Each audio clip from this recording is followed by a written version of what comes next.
இப்போ இந்த women's day அன்னைக்கு ஒரு சில முக்கியமான சில வாக்குறுதிகளை படிப்போமா?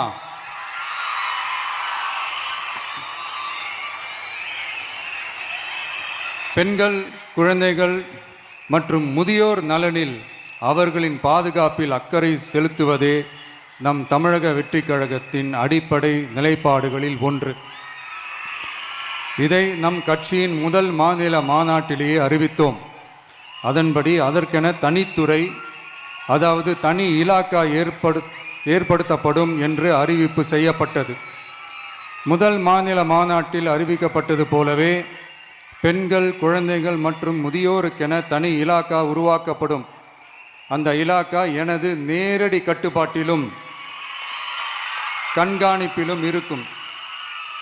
சமரசமற்ற பெண்கள் பாதுகாப்பை நோக்கி பயணிக்கும் நம் கனவு நனவாவது உறுதி என்பதை நமது தேர்தல் முதல் வாக்குறுதியாக சொல்வதில் பெருமை கொள்கிறோம்.